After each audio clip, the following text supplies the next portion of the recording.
right, good morning, everyone. I think Wade is having a little issue, so I'll get it started.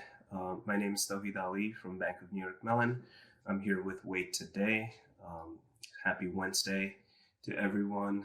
I just would like to say hopefully this will be very informative. We learned something new today, and go from there. Can we go to the next slide? All right. So our agenda for today is to go over our multifamily pool delivery module, or in short, for MFPDM.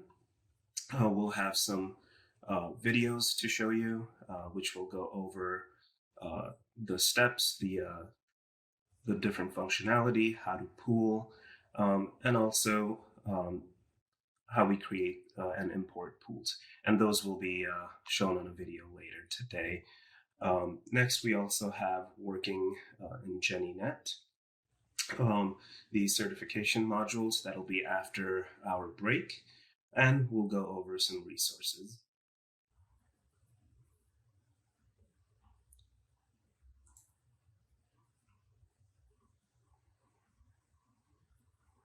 Okay, so yep, like I mentioned, we have the MFPDM overview. We'll go over the processing. We have the demos, and then also we'll have a knowledge check.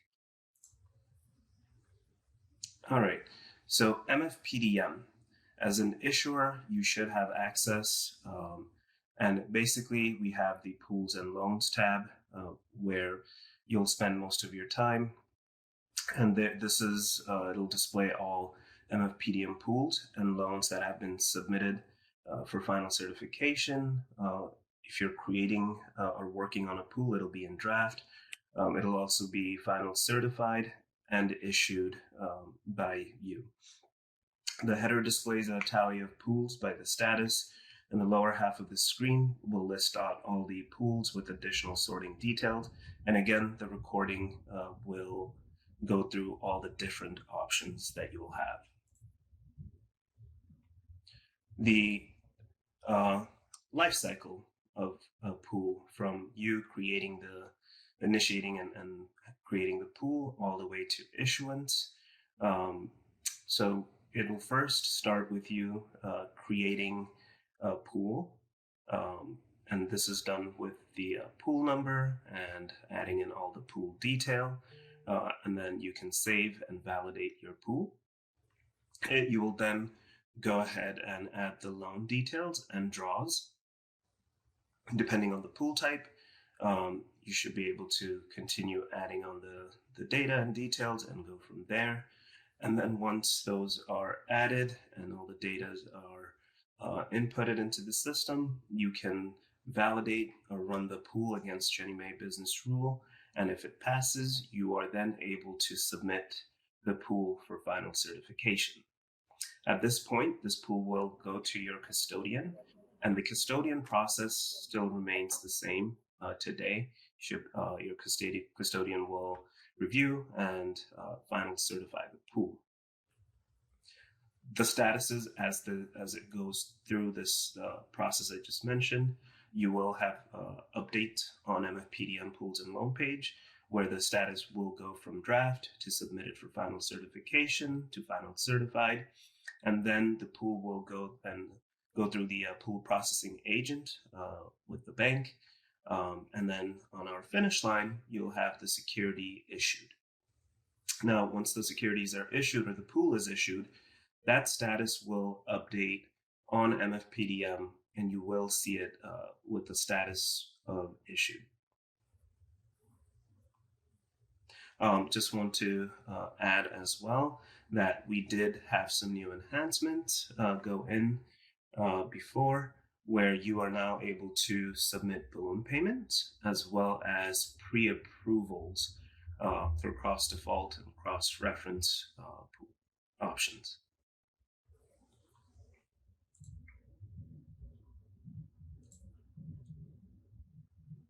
All right, so we'll go straight into the demonstration. We do have some recordings ready. There are 3 videos, so I will let the video play and then we'll pick up after.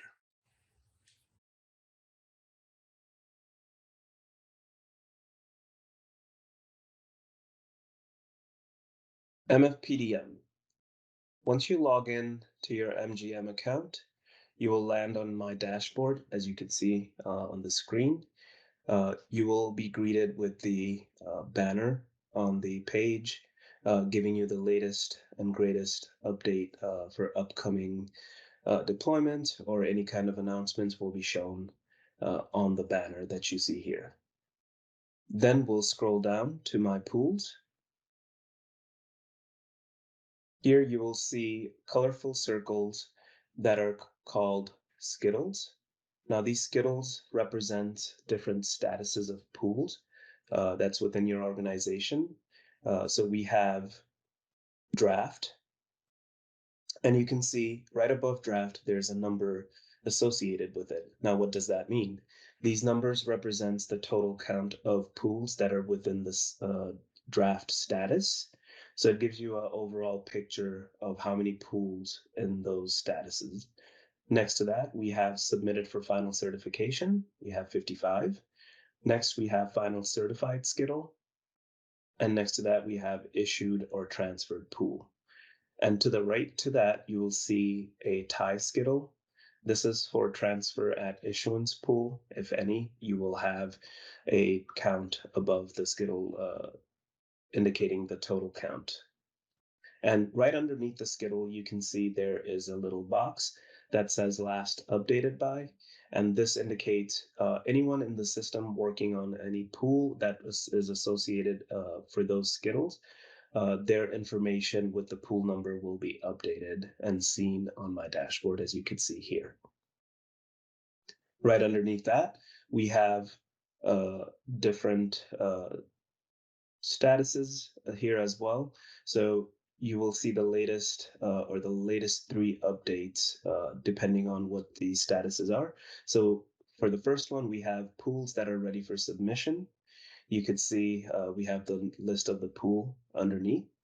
And next to that, we have something called errors. So while you're creating new pools that are in draft and if they have any issues, those will be listed out here. And remember, these are the latest or 3 that are updated. Next to that, we have rejected. Next to that, we have favorite. And I'll go into more detail about favorites under pools and loans tab. And finally, we have passed status. Any pools that passed business rule validation, the last 3 would show here. As we go down the dashboard, we have on our left our inbox. So these are portal notifications, and we'll talk more in details as we go. But portal notifications are notifications that are sent out when an action is taken, or some specific actions are taken, such as when you are validating a pool or when you import a pool, you'll get notifications indicating if it was a success or if there are any issues, and if it failed, those will be indicated here. So something that has a green check mark would indicate something successful, and something that has the triangle would indicate an issue or an error that occurred. And what we could do is click on this notifications, and we'll see a pop-up, and it'll give us the message in more detail. And if it's associated with a pool, it'll have that pool number with a link. If you click on it, it'll actually take you to that pool detail page. And we'll see this later when we create a pool for demo. Next to that, we have notes. This is personal notes. If you want to create any or save anything, you could create it and have it here. This will be viewed by you only, so you could add that if you want to. Underneath, we have commitment authority and pool number. Currently, there's no data available. I just want to mention this is UAT. It is a lower test environment. There are times where we have the system a little bit slower compared to production, or might have some issues as it is a test environment. So please keep that in mind as we go along. And next to that commitment authority, we have pool number, and it's represented in a graph, and it'll tell you and show you the available pool number for your organization, as well as how many are used. And you do have the link that you can click on to go into more detail. For example, for RPN, you can click on View Detail under Pool Number or Commitment Authority to go to Commitment Management. Next, we'll go over the MFPDM maintenance page. And the way we do this is by clicking on the MFPDM maintenance tab that's located right next to Pools and Loans.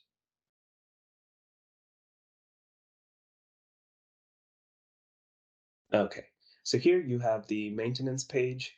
On the maintenance page, you have the ability to edit, add, or delete the Annex Special Disclosure. So we'll go ahead and click Edit. And here you can see you have the Add button option. So we'll go ahead and click on Add. Once you click on Add, you could see the identifier and description field opens up. And here you can add the description and identifier. So when you're pooling, these data can be auto-populated. And we'll go into that detail as we're pooling later. Underneath the Annex Special Disclosure, if we scroll down. Oh, and before we do that, as you can see, we do have the ability to delete as well, and that's represented by the trash icon. So we can click on that trash icon and you can see it's removed. You can then save or cancel to revert the action you have taken if you want to. And then let's scroll down. After the Annex Special Disclosure, we have the non-level payment provisioning section. Here again, you have the ability to add so that you can pre-populate during pooling, or the ability to delete. Again, you can enter the identifier, description, and the trash icon to get rid of it if you want. Let's scroll down. Lastly, we have our subscribers information. Here you can add here you have the ABA number listed, as well as the delivery instruction. And you can add that detail as well. Underneath, we have the document custodian section. Now, the data here and your document custodian will populate based on your organization associating to a custodian, and that's done through master's agreement. Here for our test issuer, you can see we have many custodian associated with our issuer. And here you will see the custodian number, their name, and their address, along with their effective start date and end date, if any. Just note, we do have the ability to edit or add address to the custodian. For any reason that address needs to be updated, you do have the ability to go ahead and add it here. And again, once all the updates are made, you do have a save button on the top right of the page, or cancel to revert back to the original that was there. Next, we'll go over to the MFPDM Pools and Loan page. And you can see we do have a pop-up since we did make some modifications, but we haven't selected an option to save or cancel. It does give us a notification that says, do you want to make the changes or leave the site? Just so if you do end up accidentally clicking back or any other locations on the MGM portal, it will notify you before you lose any data. All right, now we have MFPDM Pools and Loans tab. This is where you'll most likely end up spending most of your time. And here we can see underneath the Pools and Loans section, there is the Skittles. We have seen this on my dashboard. The same view is also available under the Pools and Loans tab, and they're exactly the same as you saw before, with the different statuses along with the total count under those statuses. Below the Skittles, we have some pre-populated filters. You have pending pre-approvals, ready for submissions, passed, favorite, rejected, or certified filters. Next to that, you have the search icon where you can search for a pool ID. If you know a pool that you're looking for, you can enter that and the system will show that pool. And next to that, we have the advanced filter. Here you will have the ability to kind of drill down and focus more specific pools based on more specific criteria. So again, you have the pool number. You can search by based on pool type, the issue date, draw numbers, custodian number, business rules, pool status, tie pools or transfer at issuance pool, any pre-approval type, pre-approval statuses, case number, and submission type. You do have the ability to mix and match, so you could be very specific on your search. And once you know what you want, you can click on Apply Filter, and the system should result pools based on the criteria that you have. Now, if there's no pool and you have a lot of specific filters, it'll just be blank. And then you can make adjustments if needed. Okay, so underneath the filter, now we have the list of all the pools that are associated with your organization. You first have the total count of how many pools that are in the system. Underneath that, we have different columns with different detail. First, you can favorite your pool. So for some reason, if you're working on a pool, that you want to come back to later, but you don't want to really filter or look for the pool, you can click on the star. That'll favorite the pool and it'll always be on the top. So you can easily access. Next to that, you can see we have a thumbs down icon. That's for rejected pools. So pools that are rejected by the custodian would have an indicator underneath. And next to that, we have our pool number, pool type, the issue date for those pools, draw numbers, if any, depending on the pool type. Next to that, we have the custodian number and name. Then we have business rules. So you can see we have a red X or a green check mark. Those indicates if it passes business validation or business rule or GinnieNET edit, or red indicating there's some issues and error messages that would need fixing. Then we have our pool status. There are different statuses, and those are also reflected on the Skittles. So you could see we have draft, we have submitted for final certification, we have issued pool, we have final certified, and so on. That would indicate the statuses. And next to that, we have your issuer ID. And finally, the last column is our action column. And you can see when you hover over a pool, a little blue three-dotted icon shows up. And when you click on it, it'll slide to the left. And depending on the status of the pool, it will have different options. So it's dynamic based on what the pool is and its status. So right now we have a draft pool, and you can see you can export this pool. You have the HUD document, you have validate, and you can delete the pool. Remember, because this is a draft pool, the pool can be deleted, but if it's an issued pool, you cannot. So we'll go to an issued pool and open up the slider, and you can see the option is not there. Now, looking at the documents, the HUD document, let's go ahead and click on that so we can see what are available to you. You could see you have the 11705, 11706, 11706 with data. And then we have the, so yes, after 11706 with data, we have the 1732 certification of construction loan, 11711B,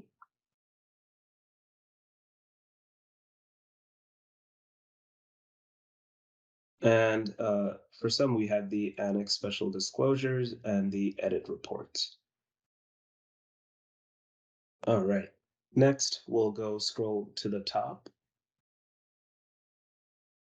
and we can see there's a button on the right side of the page that says add pools. So for our demo today, we'll be importing a CL pool.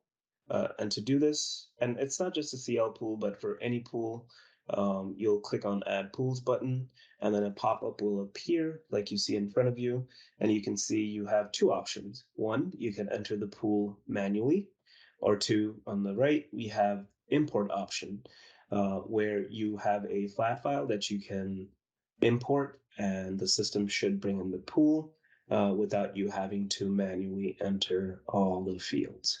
Underneath the browse, we do see there's two checkboxes. Those are validate against GinnieNET business rules during import. So when you check this box off, the system will run the edit and let us know that if there are any issues, we'll get a portal notification with those issues. And then also override prior file submissions. Now, what does this mean? So say you have a draft pool that's already in the system, and you're bringing in the pool because you probably made some updates to the flat file or made some adjustments and you need to bring it back in.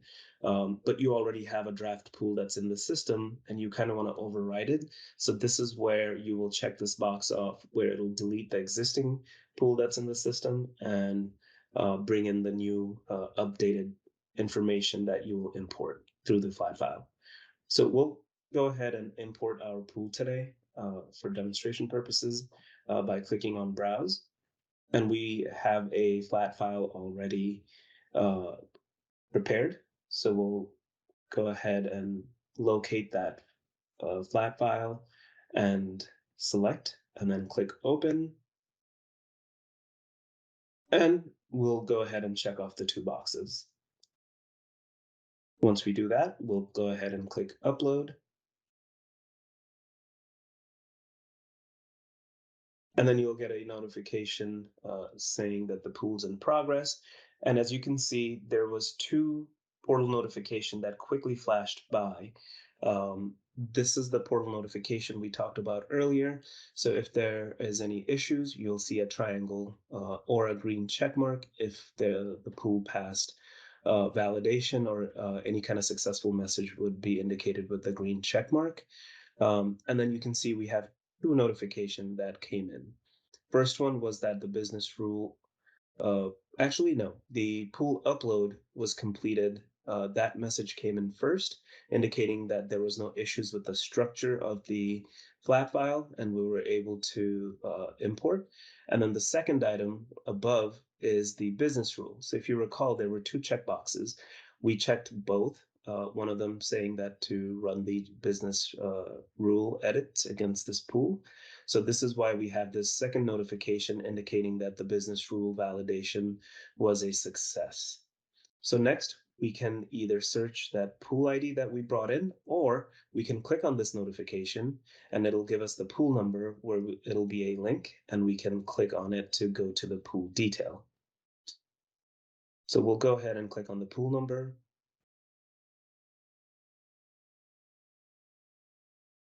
And now we're in the pool detail page. There's a lot of information here, and I'll go over them, starting with the blue line that you see. Here you have some very important data, and this information and this section will follow you through even when you go to the loan detail or even the draw history detail. So first we have our pool number. That's very big, as you could see. And then right next to it, you see the status of the pool. So here we have a draft, just because we just imported the pool. But if this was a different, if there was a different status, it will indicate that right next to the pool number. And you can also favorite this pool by checking on that little star mark that you see, so that when you later go to the pool and loan summary page, that pool will be on the top of all the list of pools. Underneath, we have our issue type. This is a single family pool, or X pool type. Underneath, we have the issue date. This issue date is 9/1 for our pool. And because we checked the box off during import for business validation, you can see that the business rule passed. Underneath, we have the project number. And moving over to the right, we have the draw number. the pool type. So for today's demo, we have the CL pool, or the construction loan. We have the pool amount, the mortgage amount, the submission type. So this is a type 1 initial construction. Then we have the security rate, the interest rate, and the maturity date of the pool. Going below, we have the information of your organization. So we have the issuer number and the name of the organization, and the created person. So the person who imported or created the pool will have their name, and next to it, the last updated by. So if you have multiple data entry or authorized signer in the organization, and they make some modifications or changes to the pool, the latest update will be represented here by the name of the person next to it. Next to that, we have our document custodian information, their name and their number, and your account executive information to the right, and their phone number.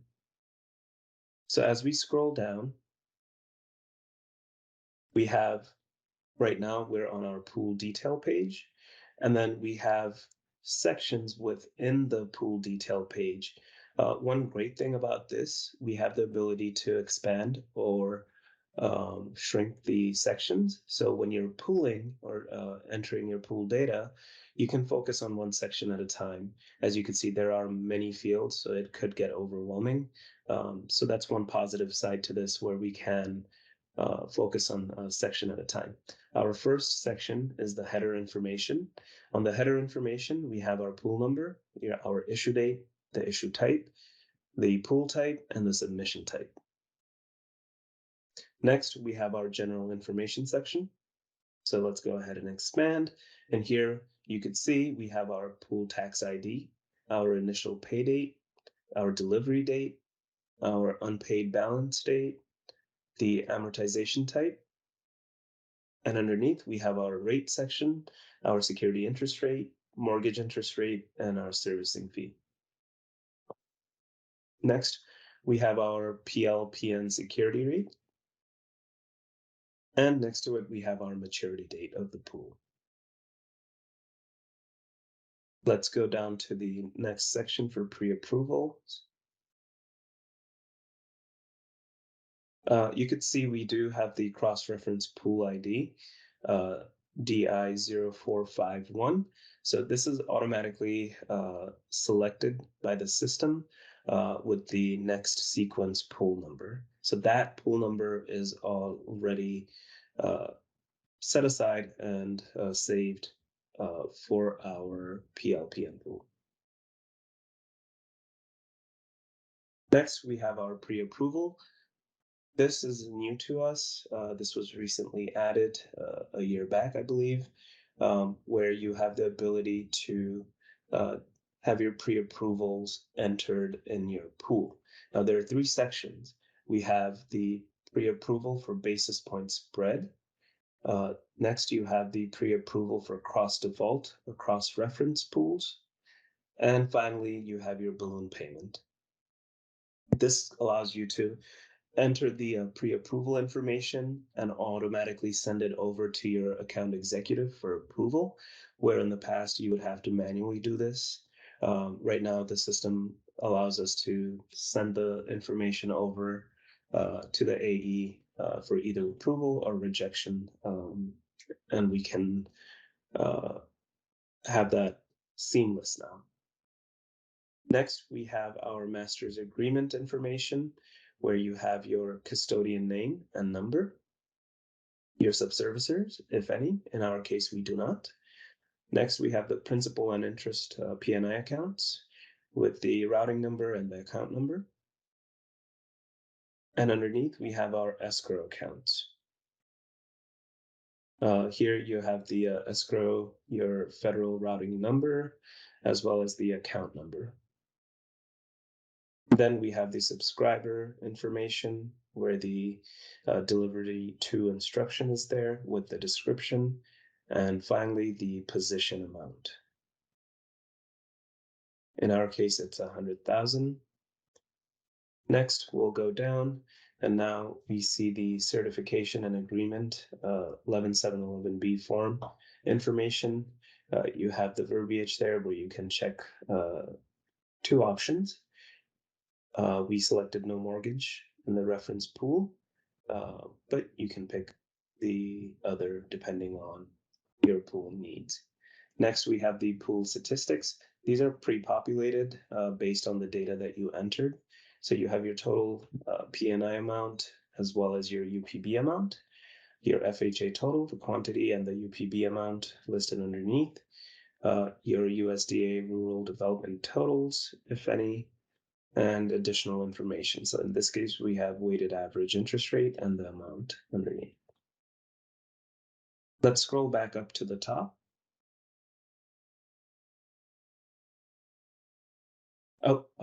Another thing to note, we do have asterisks throughout the fields that we went over so far. Those are required fields that you would have to enter for you to be able to save. Now, this would be more important to note if you are manually creating your pools. Because we did our imports and we entered all these data, we didn't get any error messages because the information was already there. But something to keep in mind. Now, if you scroll up, I also want to mention that the MFPDM system is very intuitive. So right now, we don't have any issues or any kind of error messages because all of our data that we entered was correct and there was no issues. But if you did have any problem, they would be listed here. So what we can do for demonstration purpose is go click on edit, and we can select let's select incorrect issue date or a future issue date. Now the issue date you can, oh actually, you know what, we do have the delivery date, uh, so we can make changes to this and we can trigger off the error messages.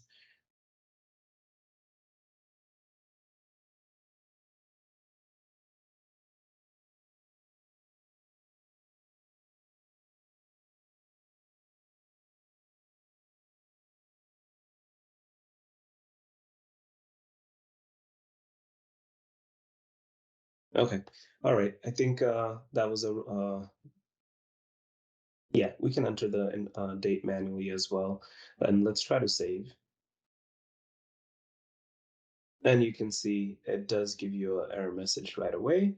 And then when you hover over, it will say must be within the same month as the issue date. So system is very intuitive. You do get error messages. These are UI field error messages. We can also get error messages and warning with fatals and warning, like I mentioned. And you can go through those error messages and update as needed. Okay, so let's fix this back, and then let's go ahead and save. And then we will go over to the loan detail page to look at the loan information.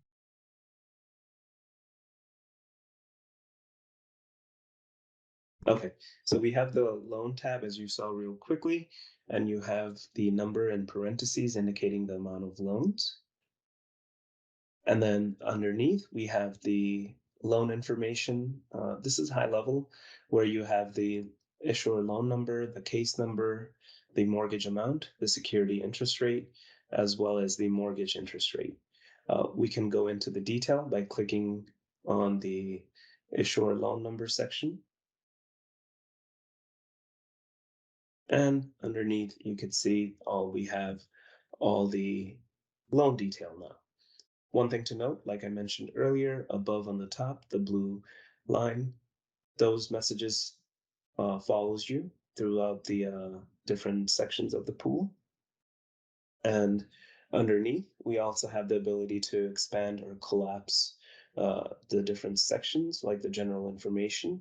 So again, you can focus as you enter your pool or loan data. So what do we have under the loan section? We have the issuer loan number, We have mortgage type. In our case, it's FHA. Mortgage interest rate. And next to that, you have your balloon payment option. So if you do have a balloon payment, you can go ahead and select yes. In our case, we will select no. And if you do select yes, you will go back to the pool detail page and you'll have to select yes on the pre-approval section. And that would then be submitted to your AE for approval. As we continue, we have the mortgage amount with the OPB, or the original principal balance, the unpaid balance, and the principal interest rate. Next to that, we have our mortgage term, indicating in years and months. Our test pool is for 40 years. And then next to that, we have our first and last pay date. As we continue and go down, we have the mortgage note dates. Here you have the loan origination date and your initial endorsement date. And next to that, you have your prepayment provisioning. Are there any prepayment provisioning? You can select yes. In our case, we have no. And you have the indicator for min or mom, where you can do yes or no. If you do yes, you have to add in additional fields. In our case, we have selected no. And next, we have the agency detail. Here you have your FHA or USDA case number, your loan type, and your section of the Act. As we go down, we do have the ratios, debt service coverage ratio and loan to value ratio. And underneath, we have the annex special disclosure and the non-level payment provision. Remember, these are information that we saw in the MFPDM maintenance section. So if you entered information on the maintenance area, those would be available for you to select. So you don't have to enter the data every time. They're pre-populated from a dropdown. And finally, we have the mortgage information. Here you have the name of the mortgager. You have the property site address with the city, state, and zip code. And that concludes the section for the mortgage. Now, scrolling back up, you do see there are some buttons. For example, docs. You can generate the HUD forms from here as well, not just from the pools and loan page like we saw earlier, but you could do this in the pool detail, in the loan detail, or the draw history page. So you have that option. And again, because this is a draft pool, you can delete. And if you want, you can validate this pool. If you have all your information saved and entered, you can validate and the system will revalidate with the business rule. So this is important because if you have errors on the pools or the loan, and as you're fixing, you can go ahead and validate the information and continue. And then we have the edit page and the refresh. So if you want to make adjustments to any fields, you can click on edit and change. Or if you want to refresh the page, we recommend you refresh using this button and not the browser refresh. All right, so this covers the loan section of the page. Next, we have the draw history detail.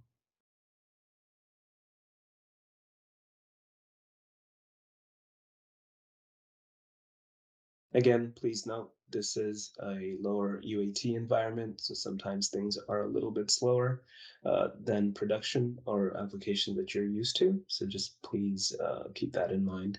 Now, again, the blue line, as I mentioned, it does follow you throughout the different pages of the pool. Even in the draw history detail, we have this listed out. So we can scroll down and now look at the draw history detail. All right, so here you have the approved advances. You have your draw one, so this is initial. So you have your number one, your draw issue date, your advance number, your advance amount, your cumulative approved amount, your requested amount, your cumulative requested amount, and the remaining advanced amount. And you could see this is draft status because the pool is in draft, but this will change later as we go. And you have the action column. And you can see you have the draw detail and the HUD document. Again, the ability to generate documents here. You also have the ability to add advances. There is a add advance button. And underneath you have the approved amount to date, your cumulative requested amount, and your mortgage amount. So in our case, we have the amount listed out. Now, once we entered all of our information, what we'll do is go ahead and validate the pool. And this will run the pool again through the GinnieNET business rules. You get a pop-up that it has been submitted for validation. And once it completes, you will get a portal notification similar to what we saw earlier. And again, we can see that the pool has passed validation. Next step is for you to submit this pool to your document custodian for final certification. So if you remember, we talked about the pool refresh button. Sometimes when you take actions, the page does not upload automatically. So we introduced this refresh button to update the page. So we know there were changes made as we got the portal notification. So you could see once we refresh, that message goes away. So now we have the ability to submit, which we will do right now. And this would send the pool to your document custodian for final certification. When you click the submit button, you have a pop-up that says pool submission for certification. First item, you have the certification tab. You will check the box off where it says the pool submitted for certification has passed business validation and is hereby submitted for certification. And below, you have the pool ID number. One important thing to note on the pools and loans summary page that we first looked at, you have the ability to submit multiple pool at a time. And this is important because you would want to know the number of pools that you're submitting, and those pool would be listed underneath. So right now we're only submitting one pool, so you just see that pool number, but if there were multiples, they would also be listed next to it. Once we check the box off, we can either cancel to go back out of this page, or if we want to continue, we click on the continue button.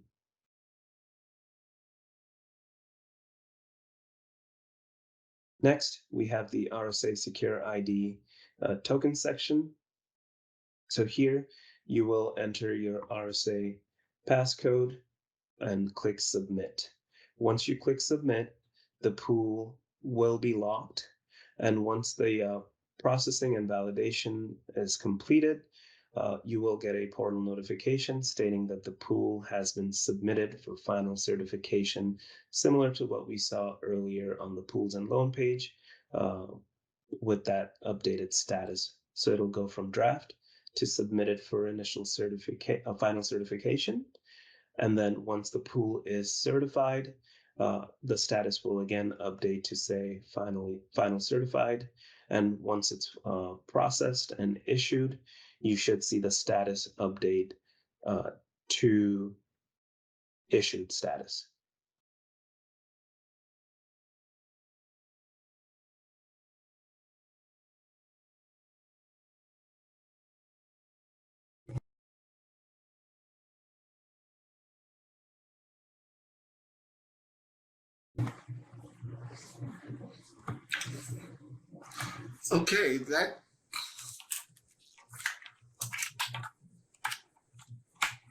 Okay, that takes care of that first section. We have a couple more pieces to go in terms of the import. I know Tuli went through the dashboard and the maintenance section, and now to either import or update a first, it's most likely a initial CL. So we're gonna go to the second video now then we can go into more if we're entering a second draw to a pool. So Ryan, could you load that up for Wade, us, please? Wade, Yes. Wade. Yes. I'm so Yes, sorry. Michelle. I'll turn it. I'm sorry, I had to turn my volume up.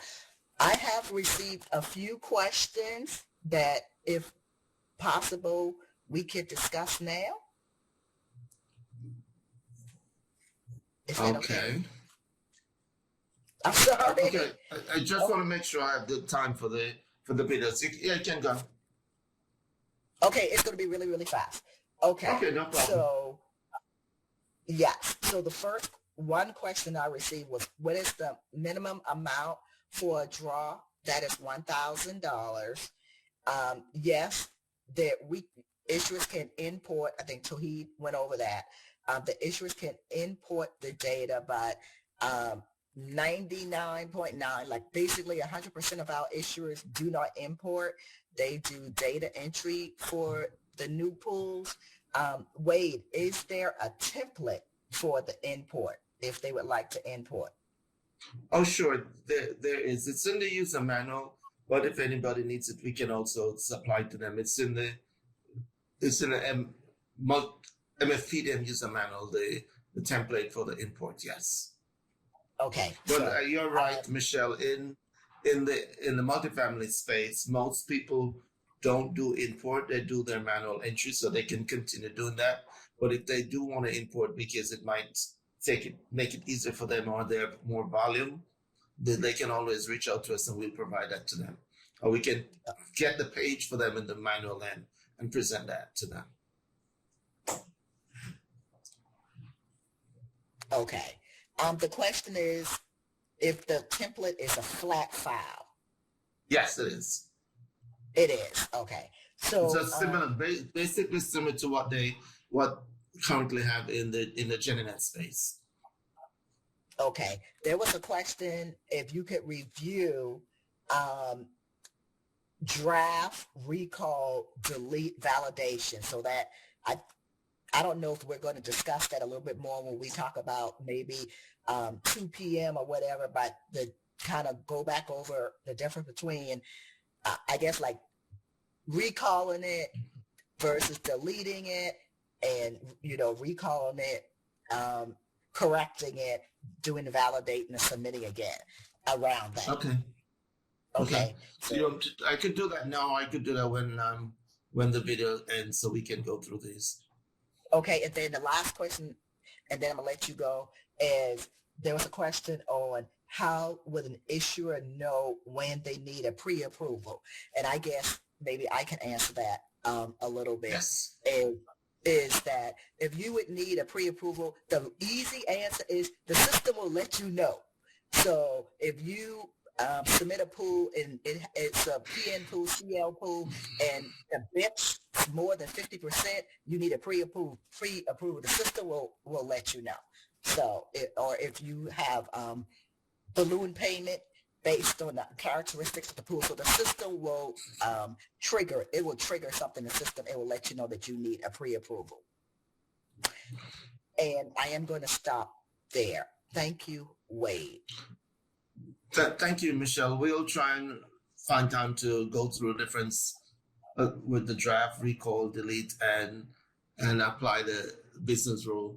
So, Ryan, do you want to cue up the second piece?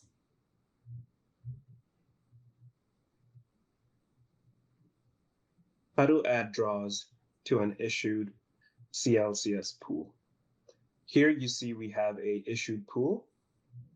It's a CL construction loan. There are number 2 draws already associated to this pool. So what we'll do is go ahead and click on the Add Draw button on the top right to initiate the process. Once we clicked Add Draw, we do have to make some adjustments to the pool detail page. But first, by adjusting the issue date.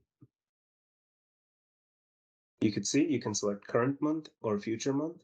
We'll pick current. Next, we'll scroll down and enter our delivery date.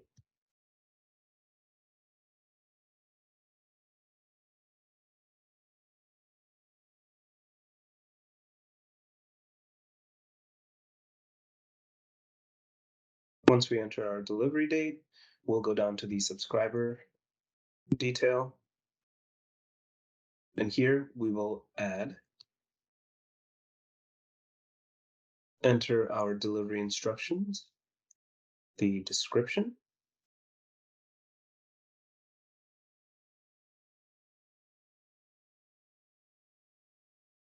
all right, thank you.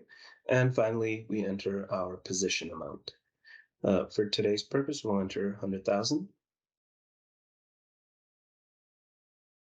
All right, once we entered our subscribers amount, we can now go ahead and save.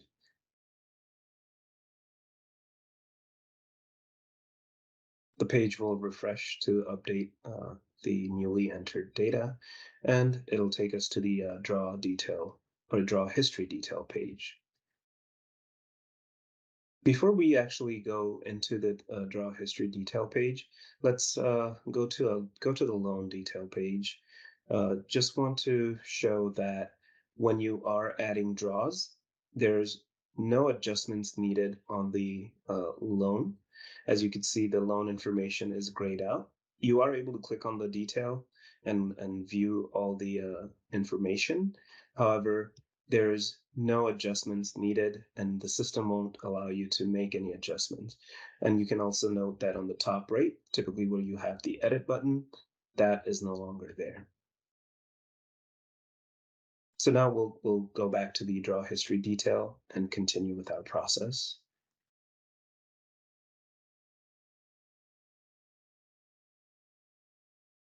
All right, so now we'll go ahead and add our advanced amount.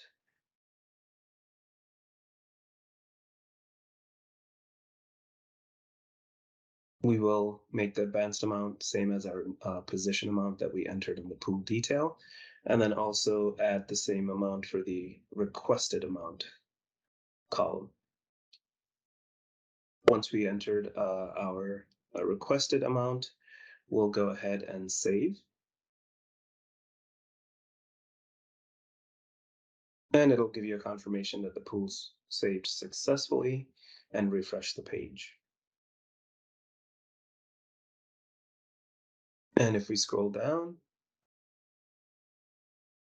you could see the previous two, the initial and the second draw, the status has a issued status compared to our current draw that we're working on, where it is in draft. Now, we also have the approved amount to date, the cumulative requested amount, and the mortgage amount updated. And you can see the cumulative approved amount is also updated as well. So with that information, we will now go ahead and validate. This will validate the entire pool. And you can see the pool has been successfully submitted.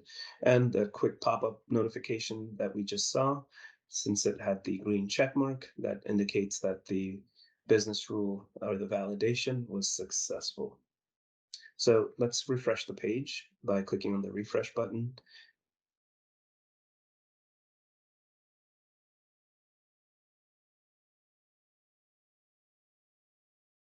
And you can see if we scroll to the top left under the business rule section, you can see that it passed.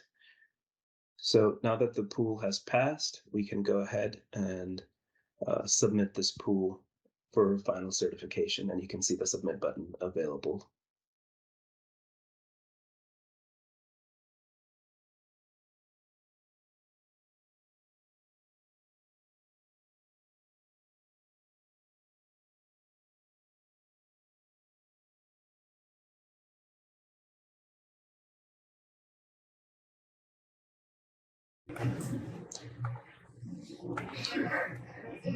Okay, that one ended abruptly.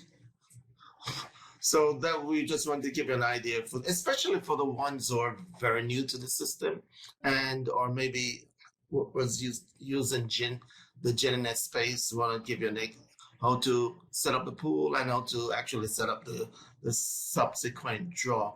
We have another video just before we break, and this is just to go through a couple things on PN and an LM pool. So can we do that? Then we can talk a little bit and then go for a first break. Thank you.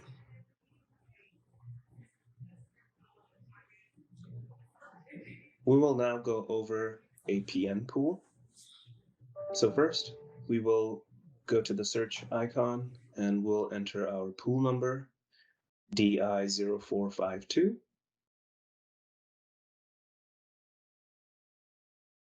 And once you enter the pool number, the system will search for it and you will see the pool number appear below.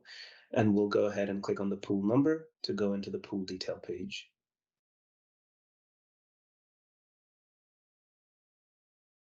All right, so right now we're into the pool detail page. This is a PN pool. And again, similar to before, the blue banner that you see will follow along with all the necessary information like the pool number, the pool type, and the different amounts and the different rates. So next, we'll go look into the pool detail. This is a PN pool, and so you could see that the pool number and the issue date is there with the issue type. And then under pool type, you can see this is different. As this is a PN, it'll show PN project loan, non-level payment. And next to that, we have the submission type. This is a type 4. Underneath, we have the general information where you have your pool tax ID, your initial pay date, delivery date, unpaid balance date, your amortization type, your different security rates and mortgage rates with servicing fee percentages there as well. And next to that, we have your maturity date. Next, similar to the CL pool, we have pre-approval for the PN pool as well, where you have the basis point spread, the cross default or cross reference, as well as the balloon payment. Next, we have the master's agreement section for the custodian number and the name populated, subservicers, if you have any, tie pool, if it's a transfer at issuance pool, you will select yes. Our pool is not a tie pool, so it has the no indicator. Next to that, we have the P&I account, the federal routing number with the account number, and underneath we have our escrow account detail with the routing number as well as the account number. Then we have the subscriber information with the delivery instruction and the position amount. And underneath we have the certification agreement form 11711B.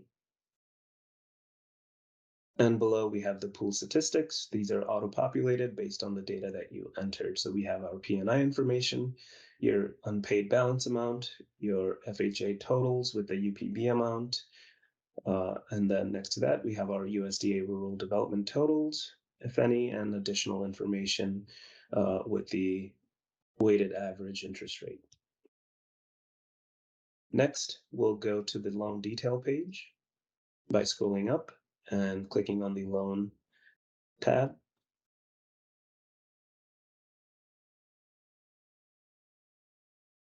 And then when we scroll down, we have our loan information with the issuer loan, your loan number, your case number, your mortgage amount, security interest rate, as well as the mortgage interest rate.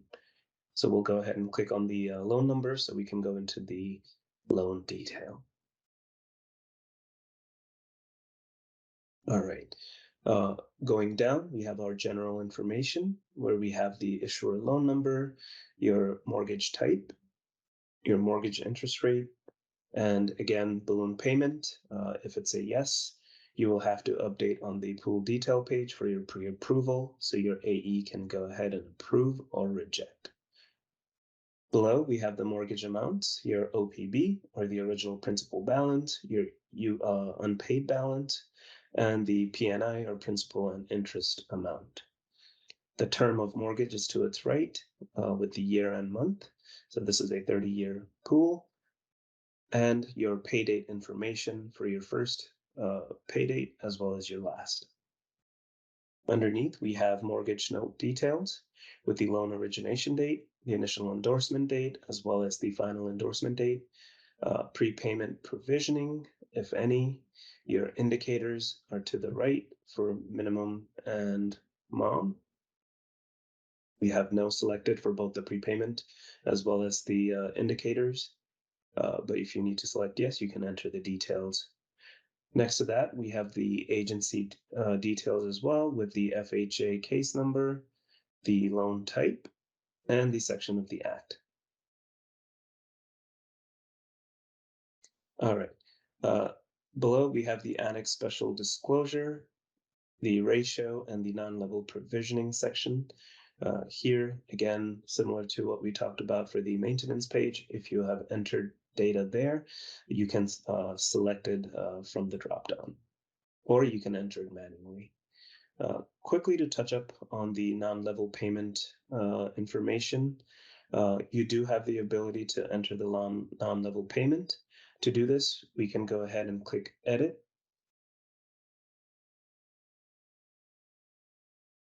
And if you do have non-level payments, you can check the box and you'll see a field open up.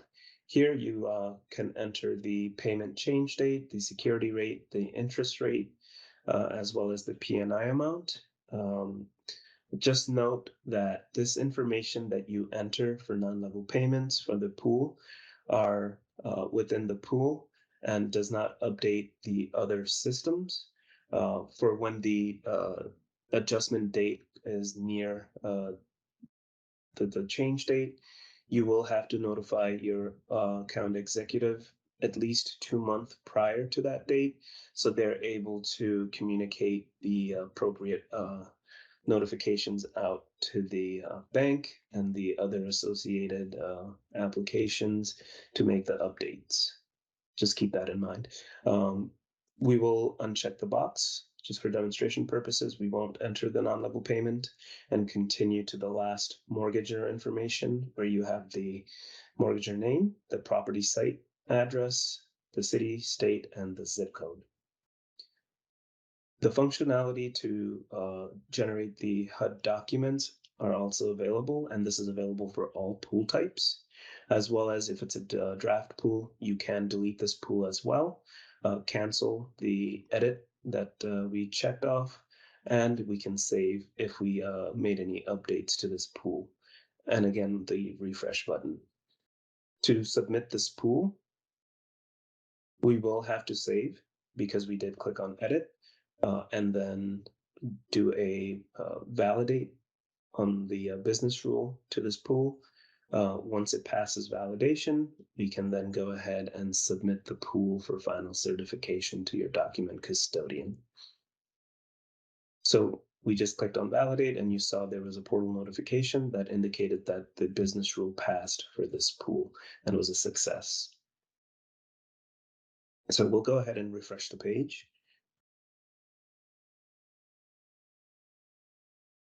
And you can see the status or the business rule status has changed to passed. Next, we'll go over a LM pool.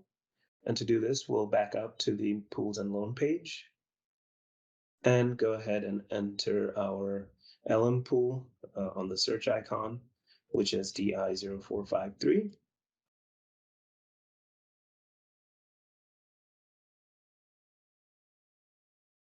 And you can see the system gave us the pool that we created for today's demonstration purposes. And we'll go ahead and click on the pool number to go into the pool detail.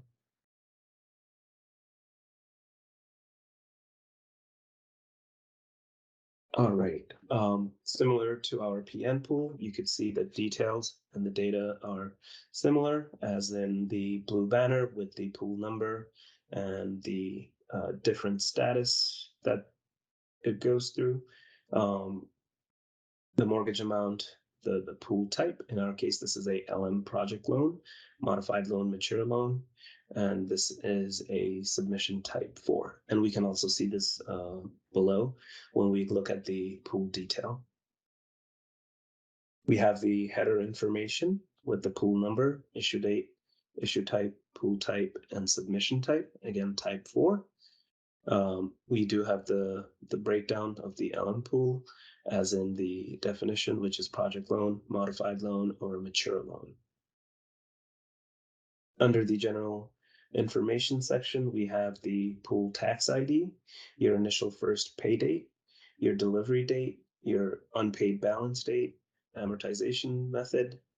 Then you have the rates below with the security, mortgage, interest rate, as well as the servicing fee, and your maturity date. Again, this pool type has pre-approvals, similar to the others that we looked at for your basis point spread, your cross default or cross reference, as well as the pre-approval for balloon payment. Let's scroll down to the next section. Here we have again the master's agreement information. You can select the custodian name and number.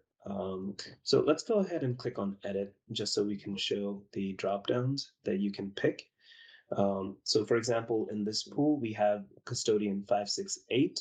However, if we click on it, based on our master's agreement, if we have multiple custodian linked to our organization, they will also populate here, which we can select and pick from.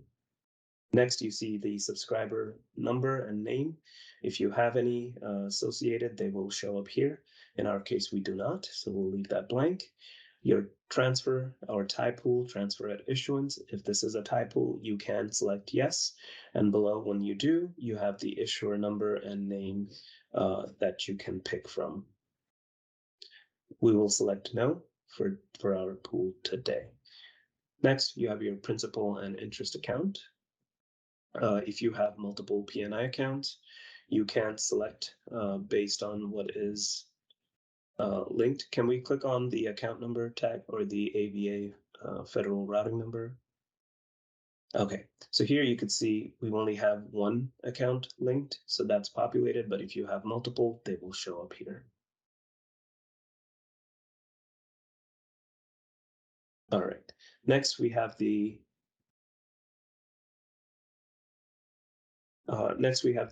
escrow account. We can also add the routing number as well as the account number. And again, you can see if multiple accounts are associated, they will show up on the dropdown. All right. Next, we have the subscriber information. As you can see, we can add additional, or we can enter the delivery instruction, enter our description and the position amount. And here you can see from the dropdown, you have the list of routing numbers. Okay, so we were not going to add any additional, so we just delete it, and we have our position amount in total. And underneath that, we have the 11711B. You can select from the option that you see here. We have the first item, which you can select yes or no for the HUD 11711A, forward to document custodian, or you can select no mortgages in the referenced pool. We'll go ahead and select no. Underneath, we have the pool statistics. Again, those are pre-populated based on the data that we enter on the pool. And we do see we have P&I amount, your UPB amount, your UPB FHA totals, and your UPB amount there again, your USDA development totals, and additional information. So now that we've went through the different fields and made some changes. You could see on the top, you can click cancel to revert back to the original information or save the new updates that we have done. So let's go ahead and save.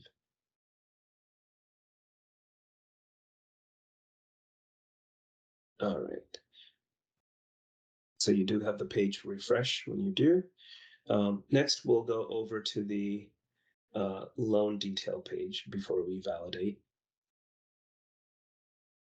Similar to before, we will go to the loan summary page. Here you have the loan listed out with the loan number, case number, mortgage amount, your security interest rate, as well as the mortgage interest rate. So we'll click on the loan number to get into the loan detail. And just to go over the different fields, let's go ahead and click edit so we can see the different fields and what they represent. All right, let's go down. So you can see you have your issuable loan number that you can enter, your mortgage type. Let's click on the mortgage type so you can see you can select FHA or USDA. Next, you can enter your mortgage interest rate. Next to that, we have the balloon payment. You can select yes if this is one. And again, if you do, then you have to enter the years and months and check the confirm box to continue with the balloon payment. For our test purposes, we'll go ahead and select no and continue to our mortgage amount. You have your OPB, original principal balance, or your unpaid balance, and your principal and interest amount. Next to that, you have your term with the years and month, as well as the first and last pay date. Just note, you do have the ability to enter the date manually, as well as selecting the date from the calendar by clicking on the calendar icon. Next, we have the mortgage note dates, where you have your loan origination date, your initial endorsement, as well as the final endorsement date. Your payment provisions, we have it selected to no. You can select yes, and you can put in the different terms and data and fields that are associated with it. We'll select no and continue. The indicators to the right, again, the MIN, you can enter the details there on your MOM. If you do select yes, you'll have additional fields show up. Oh, apologies for mom, there is no additional fields. You just indicators to say yes or no. So we'll just say no and move over to the agency details with our FHA USDA case number, your loan type, and your section of the act. Again, you can click on the drop down and select from there. Next, we have the Annex Special Disclosure with the identifier and description, and your non-level payment provision detail, the identifier and the description. Next, similar to our PN pool, you can see we do have the non-level payment schedule that we can enter, if any. We'll select no for this pool type. And you can see we have a modified loan history. Here you have the ability to add and modify by entering your principal and interest amount, your original principal balance, your unpaid balance, the first pay date, the last pay date, and the interest rate. We do have 2 listed out, but you can add more or delete as you need.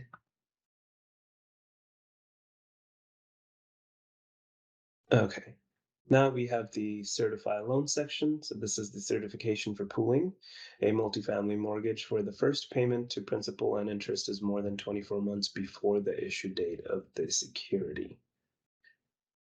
So we have the case number, the proposed pool number, the location, and the issuer number listed, and the message below. And again, you can go ahead, review this, and check the agree box to continue. And finally, we have the mortgager information with their name, the property address, city, state, and the zip code. All right, so now we went over all the fields for the LM pool. What we'll do is go ahead and save and just quickly validate just to show that the pool did go through the validation and that it's a success, to which we will then be able to submit the pool to our custodian for final certification.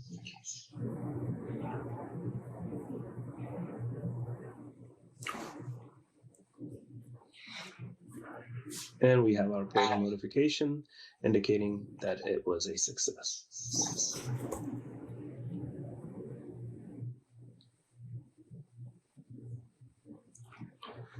Thank you. That was a lot of information. I hope especially for the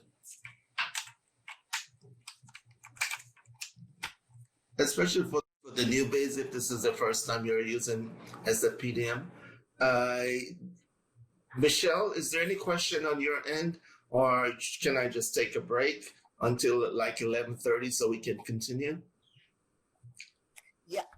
Hi, Wade. Yes, if we can take a break, and then Wade, when we come back off break, if you want to just review what we discussed on yesterday, which was about the EINs. Yes, I have EIN. I have to go through draft and a couple more things. So yes, so okay, that sounds great. Can we break until 11:30? I know I'm short in your time. Can we just do an 8-minute break and come back at 11:30 so we try and get some more things in and try and wrap up at 12 noon? Want to thank you for your time and effort, everyone, and we'll see you in 8 minutes or 9 minutes. Oh, thank you very much. Talk to you later. Thank you, everyone. Hey, welcome back, everyone. I hope you were able to get a well-deserved break. And I know the second day of training is always a jam-packed one because we try to get in as much as we can in terms of the MFPDM space. And I hope the information that we shared so far is going to be helpful when you're actually doing your daily tasks. There's some things I just wanted to go over, some things that Michelle had mentioned to me, and I just wanted to bring that up now. First thing is about EINs. You know, for some time now, users might have problems actually getting their EINs from IRS. So per GinnieNET, what GinnieNET have actually instituted, we started doing this, I think it's from 2018. We at BNY Mellon can actually set up temporary EINs. So if you're having a hard time getting EINs from the IRS, you can always reach out to us at the GinnieNET1@BNY Mellon email address and request a temporary EIN. That's we'll generate a temporary EIN for you. We'll send you first of all, we'll send you the template how to do the request. Once that's done, we'll generate the EIN and send it back to you. You can use that EIN in your next GinnieNET multifamily pool. What is and GinnieNET's hope that you'll actually still reach out to the IRS and retrieve that, get that permanent EIN and send it into us. Once we get that permanent EIN, we're not going to update MFPDM or GinnieNET, but we're going to update GinnieNET's system with the permanent EIN. So keep that in mind.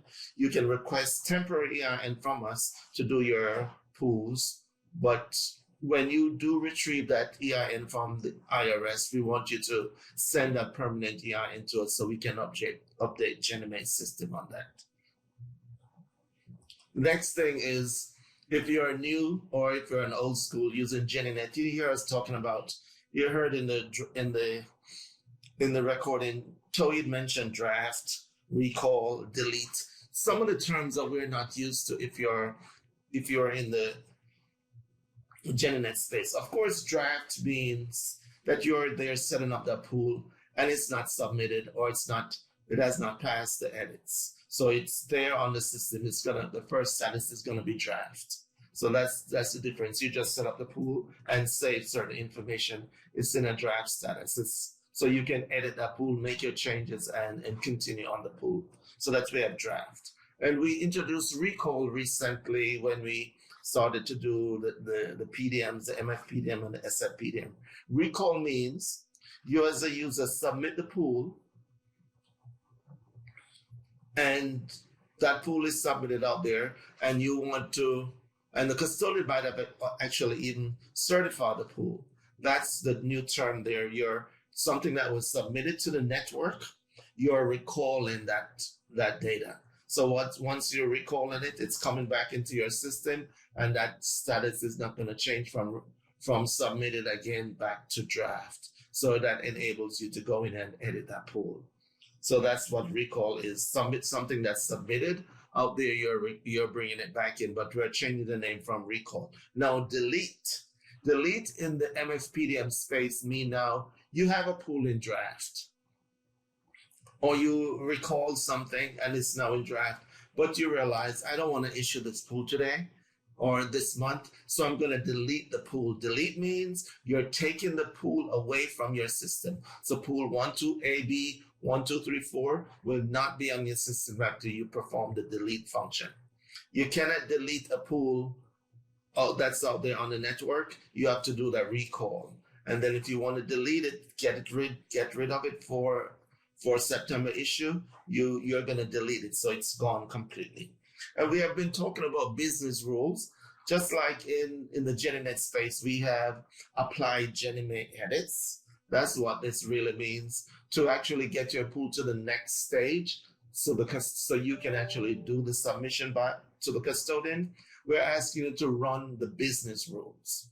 And then once the business rules are passed, then that pool is available to be submitted to the custodian. So that's what business rules mean. The same thing like what we usually do in apply GenMate edits in GinnieNET, but they're now upgrading and making a change. So it's now called running the business rules. And during Toeed's video, you notice that he did import because it was just easier for us to navigate when you're doing this kind of training. But don't forget, you still can do your manual entry. If you're good on that and you got that down, manual entries your way. But we just want to introduce, you can also do an import.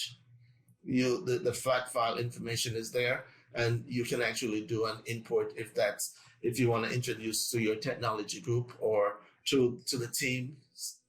Now we can do an import in MFPDM. Michelle, any questions or concerns with what I just explained, or anybody has any questions?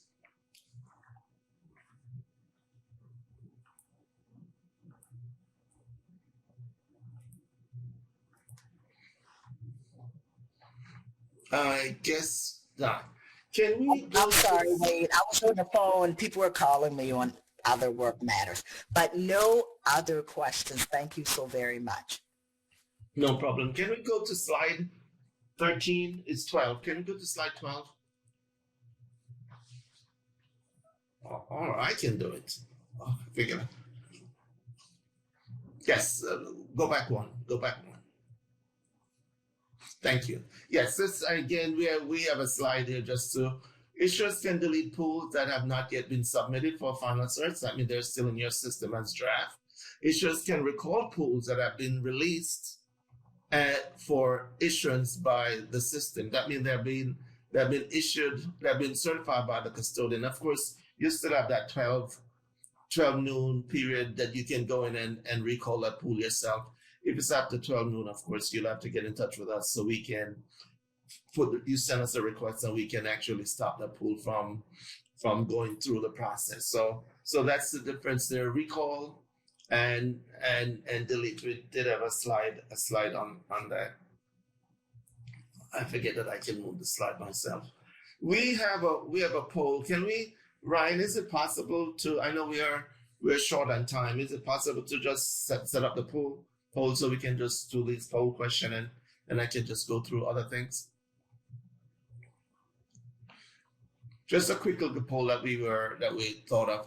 where do I access pool reports and the HUD forms? We saw that. So it show you a couple places in MFPDM where you can do that. Is it the SFPDM menu option? Is it Bloomberg Docs, or is it MFPDM menu option? So we have three. And of course, the training is MFPDM. Hint, hint.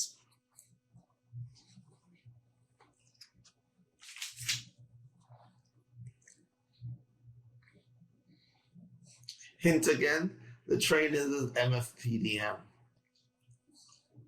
It's about one person, hint. Nice. Okay, thank you for your participation. The answer is MFPDM Docs menu, where Toya that show you on the screen. You have a couple ways to actually go in and retrieve your 11705. And that's another change too, just to let you know. In GinnieNET, we say report. In the MFPDM space, they're saying docs, and then it brings up the 11705, 11706, and the other documents you're used to. Can we reveal the second question, please?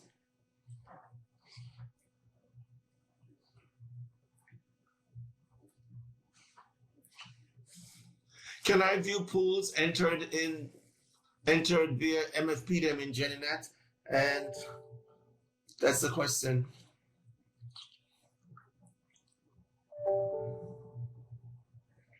Can I view pools entered via MFPDM in GinnieNET? What is your experience in using MFPDM and going to GinnieNET? Do you see that pool in there?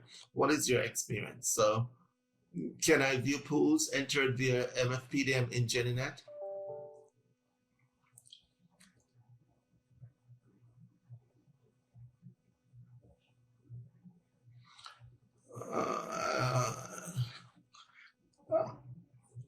I see 53%. It changed on me. I see 47% said yes, and 50% now says no. Actually, you can view, the answer is actually yes. You can view your MFPDM pools in GinnieNET, and they should be marked actually MFPDM on when you bring up that pool on the 11705 screen or the 11706. It should say MFPDM in red. So you can actually view those pools. You just cannot edit or do anything with them, but they do show in the GinnieNET space. Can we reveal the third question, please?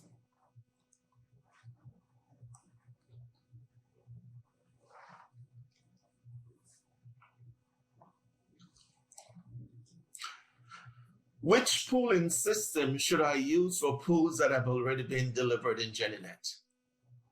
Which pooling system should I use for pools that have already been delivered in GinnieNET? You know, if you started a pool in GinnieNET, do you continue in GinnieNET or do you continue in the MFPDM space? So that's what that basically is saying. And 70% of the people are right. Right. If you start a pool in GinnieNET, especially like your drawers, and you still have a couple more drawers to do, you continue that pool in GinnieNET. But what we're encouraging users to do is do not start a new pool in GinnieNET.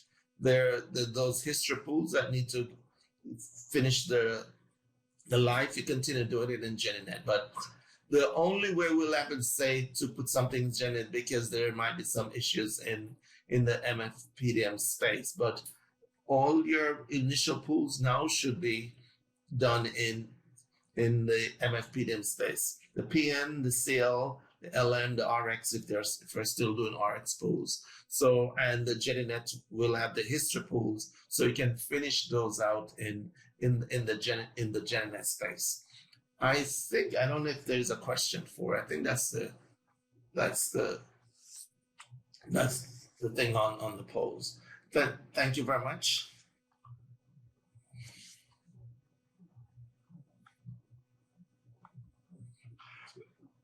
These are just some things that we just want to go over, because in terms of this is more on the custodian side, accessing GinnieNET via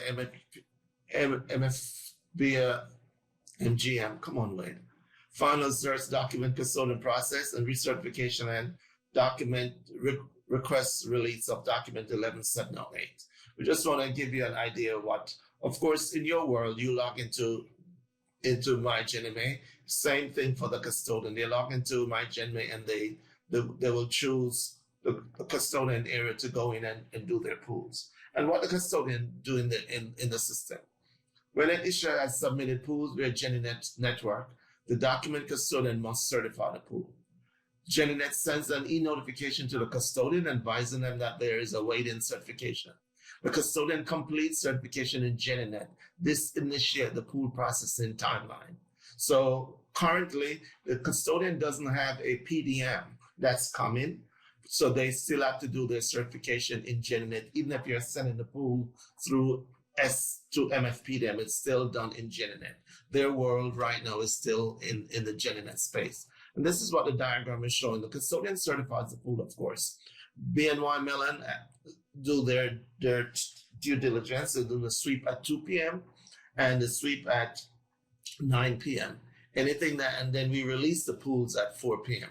In our world, release means we're sending the proper information to the Fed so they can do the delivery maybe the next day if your delivery instructions says your delivery is for the next day, or the day assigned that's on your 11705. We'll make the delivery. The Fed will make the delivery. And there's a possibility in terms of when Fed is making a delivery, if your delivery instruction is not correct, that pool is going to come back to us saying, DK, do not know. Or the delivery date that you have on there may be too early. The investors might not be aware of that date, so they're going to reject that. And then we'll get in touch with the issuer. You saying that this came back as a DK. Do you want us to resend it? And you might say, yes, can you resend it in the next hour? I need to speak to my investor that they need to accept this, or can you send it the next day? So we'll do stuff like that. So this is just showing you what the custodians do. They can certify a pool. They have all the ability to do that. And they can reject your pool because according to when they do their due diligence, check the documentation in terms of what comes in on MFPDM or GinnieNET, they're not seeing, it doesn't look correct. They have the ability to reject the pool. So just remember that. And if they reject the pool, hopefully they'll get in touch with you via phone or something and say a pool was rejected. So you have the ability to go in and make the changes and resend that pool. Because we don't want you to miss your settlement date or your arrangement that you have with the investors to get that pool. So pay attention to that. And the good thing about MFPDM now, you can check the status right there and then on those skittles that Toyd had mentioned earlier, because if something is rejected, I think it's there. If something is certified, it's there. If something is issued, it's there. And that's a great one that we never had in GinnieNET. You can see if when your pool is issued, instead of you calling us and saying, can you tell me pool 1, 2, 3, 4, 5, 6 was issued? You can actually see that on one of the skittles now on the MFPDM space. And just want to also remind you, if you're new in the field of doing multifamily via MFPDM, take some time and look through the user manual so you get familiar with some of the steps and how to navigate the system. Toyd went through some of those, but you might want to go through it yourself just to get used to when you're doing it on your own, especially if you're doing a manual pool. This is again just sure. I'm not too sure if anybody uses this form. This is 11708 request for release of documents. It's a form that's on the GinnieNET system. And most of the time when the issuer needs a document, they can use that form inside of GinnieNET and request that. I know most people might do it outside because they might have a fax or not a fax. I'm aging myself, Wade. Fax. You might have a request via email and you send it that way, so you get the correspondence going that way. But if you choose to request any document, you can actually do it via GinnieNET here and track it. You submit it, the custodian is supposed to acknowledge it and give you a date when that information will be sent over to you, and so you can track the requests in the system. So this is what that's all about here in the system. Final certification and recertification. Final certification.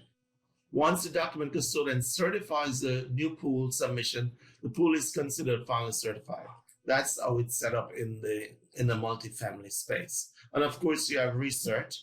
If there is an issuer portfolio transfer or a document custodian transfer, the issuer of record is required to submit a recertification for all affected pools within 12 months of the effective transfer date to GinnieNET.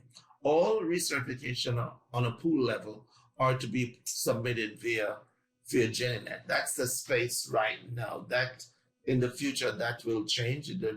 There will be a PDM for that, but right now it's still done in GinnieNET. Final certs, anytime you submit a pool, it's finalized and certified by the custodian. It's finalized. If you do a transfer via an issuer portfolio or a document custodian transfer, it opens up that 12 months of the effective date to do the recertification on those pools. And this is just give you a GinnieNET recertification process. What happens? Number one, the issuer selects GinnieNET menu to do the process, to do the issuer transfer or the custodian transfer. Then 1A, issuer can add or edit records only when the transfer status is either it's certified or rejected. Then you have 2, issuer completes recertification process and then select save. Issuers apply recertification edits, GinnieNET edit pools and flag those that are plans to edit. Number 4, GinnieNET sends notification to custodian that there's a pool to be certified in GinnieNET. No, number 3, issuer option to submit the pool. Then you get this notification from the custodian. 5, custodian retrieve e-notes that there's a pool to be certified in GinnieNET and custodian perform recertification. And if you can manually enter your pools for recert, or you can actually build the import file if your pools are quite a lot. If you get 3, you might want to just do the entry for 3, but you have like 100 and so for recert, you want to check out that import file layout so you can build for the recertification of the pools. And also you can check out the GinnieNET guide on multifamily on recertification. So just want to make sure you have the tools to do that. This just shows you the screen, what it looks like in the GinnieNET space for issuer recertification and custodian recertification. What the arrow point to the section that you will use if you actually do recerts or custodian recertification. Or we have another poll. Ryan, can we key that up, please?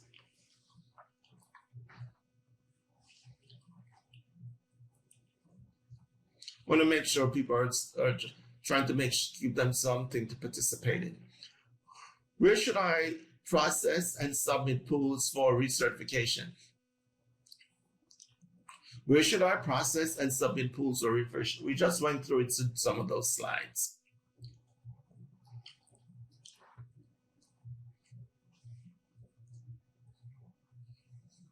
Where should I process and submit pools for recertification? And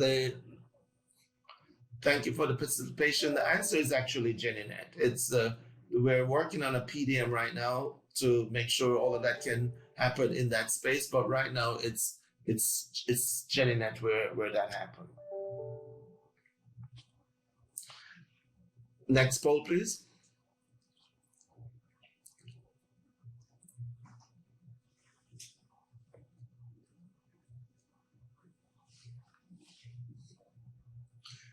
Recertification is due within 12 months after the pool is submitted, within 12 months after the effective transfer date, within 12 months after the pool issue date.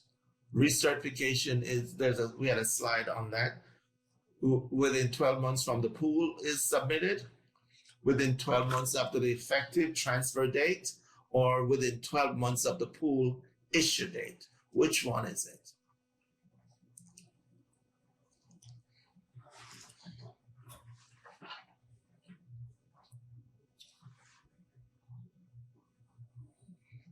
And it's the second one.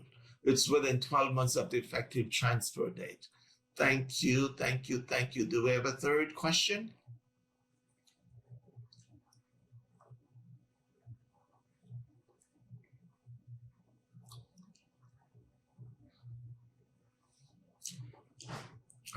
Again, if you use this form, which reason code are not applicable when completing the HUD 11708 request for release document?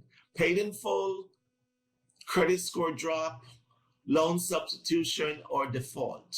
If you're familiar with that form, there's like 5 reasons that you can choose when you're actually requesting the loan back from the custodian. And we want to know which one is not applicable, is it paid in full, credit score drop, loan substitution, and everybody got that one right. It is credit score drop, because that is not even a reason on the form actually. So good going there, everyone. Thank you for your participation. I hope this was kind of helpful to you. And any other questions or concerns?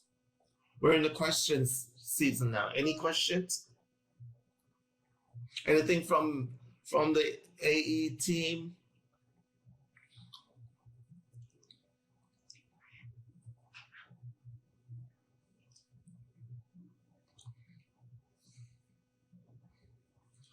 Silence is always golden to me. I'm going to ask again, any question in the chat, anything that we mentioned that you weren't clear on? What I just suggest for people is when you get a chance, on the GinnieNET website, there are a lot of QRCs. We didn't put all of them in our resources, but there are a lot of QRCs out there. There's a user manual and little tidbits, because some people don't like using the user manual. So you can do those QRC to get the quick tips. Utilize those, and also utilize us. If you're not clear on something, of course, now you can send your questions to Ask GinnieNET, and then a case is developed, and then that request will come to us. We'll develop a case through ServiceNow and track it that way and try and help you.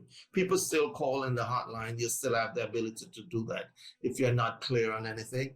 And I always say, if there are any policy issues, questions you're not clear in, always remember to reach out to your account executive. I know they're there and they're willing to help you. So utilize them. And don't also utilize the MBS guide, because that's your Bible, I call it actually, where you can get all the information. Maybe something is not too clear, but you want a policy answer. You will reach out to your account executive. They're there to help you on that. And if it's an application issue, something is not going right, I put this in and I'm getting an error message. What am I doing wrong? What is the system looking for here? It will be us in the GinnieNET customer support team to try and help you figure that way through MFPDM or in the GinnieNET space. Again, Michelle, any other questions, concerns in reference to the session today? Or anyone has any questions? Wade, thank you so very much. Just wanted to reiterate what Wade said. If you have any questions, I would like to add any comments, any feedback, positive or negative, any testimonials of, I had this problem. Praise the Lord. Or whatever. If you could just send an email to us here at the program office, that'll be great. Otherwise than that, I just want to say thank you so very much for joining us today. We really, really appreciate it. And I'm giving it back to Wade, I think. I'm giving it back to the six team members so he can conclude, trying to wrap this up. I think there's a poll at the end. So over to you guys.